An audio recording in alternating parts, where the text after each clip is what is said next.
Okay, this is part 8 of the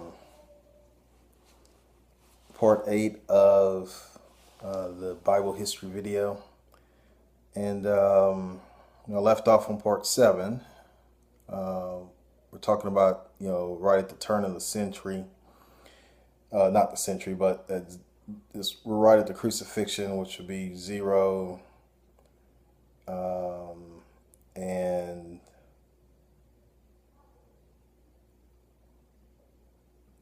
when the after the death of Yahweh Shai, who most people know as Jesus, and you got the New Testament somewhat ending in that century with the disciples, writing their last entries, and John on the island of Patmos writing Revelation. So from a standpoint of the timeline, that's where part of the history ends, right? Now, the actual documented history in the Bible, but because Yahweh, the Most High God, because He knows what will transpire in the future, there's more history in the Bible than just where the actual scrolls end. So that history is through prophecy, and so there's a then so that gets into a more difficult task of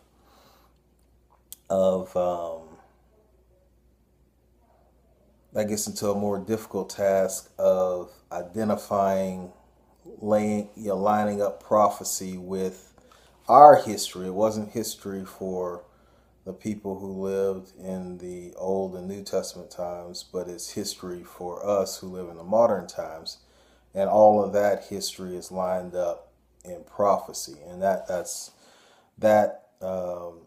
takes some spiritual eyes and people finding the right teachers to explain to them exactly what's how to line up the prophecy with that stuff. And so I'm gonna address that in a second separate video. But I guess the last thing I'm gonna touch on.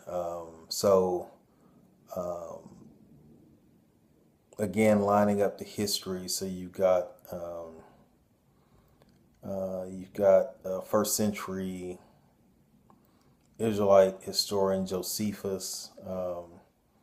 He touched on a lot of things from a historic standpoint. There's a lot of books that have been written uh, identifying different things. There's the siege of Jerusalem, in which in which is documented that the Jews that were still in the Holy Lands, the Southern Kingdom, that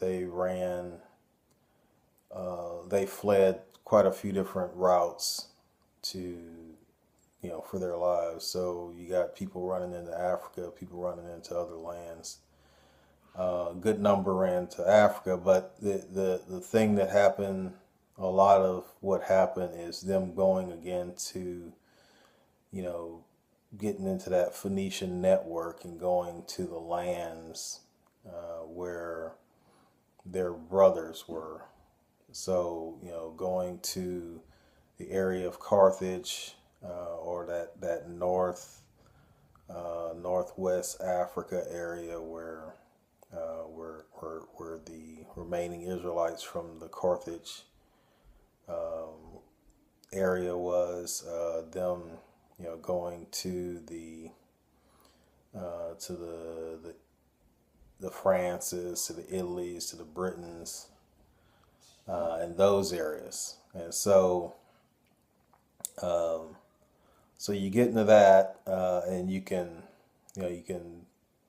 definitely identify, and there's been research done on that fact, that's what happened. So again, I'll touch on prophecy in a separate series of videos, but and I'll bring more scriptures out in that one. And this one, since we're mostly talking history, I'm just kind of talking from things I've researched.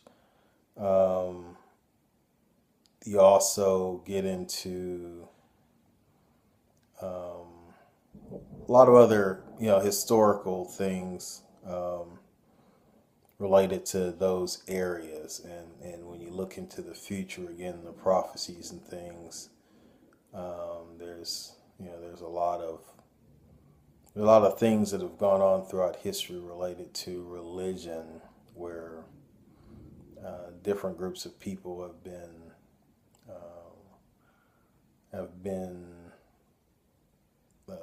taken over, genocide, different things like that, and all those things I'll touch on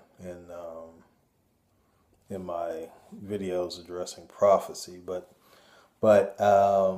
again, you got to understand the history to really understand what the Bible's talking about, particularly the Old Testament, and understanding the New Testament and the New Covenant, and the two witnesses. And the Bible throughout talks about two witnesses, and it's mentioned in Revelations. It's mentioned all throughout the Bible, the two witnesses. And the two witnesses, as you research it, is the northern kingdom and the southern kingdom. Those are the two witnesses. And even the story that Yahushua tells about what is it? I think it's called the prodigal son. I think that's what most people call it, where you got the two sons. One son stays, and the other son goes off and basically blows his part of the family fortune. And then he comes back home, and the father embraces him and things. And so again, those two brothers is kind of symbolic of the northern kingdom, southern kingdom. Whereas the northern kingdom went off and kind of strayed away. What Yahushua was trying to say is, we need to, let that brother come back, which is the work that, a lot of the work that Paul did going out to those areas, and the father embracing that brother, as well as, embracing the brother that had been there throughout, which would be the southern kingdom. So you can look at the areas that Paul went to. There's maps that will show the areas that Paul went to teach, and those are the areas where a lot of the Israelites had fled, and from that standpoint, you could see where they were, at least at that point in time. Now, are they there today? In most cases, not. There's been numerous wars that have taken place, and numerous movement of people around the globe, and those people aren't necessarily still in that land. They don't necessarily look the same as they did, as people of different nations have mixed and marriage and things. So but you got to get into the history maps, understanding the nations that are laid out in Genesis, and as you're reading through and it starts talking about different lines, you need to kind of understand where those lines come from.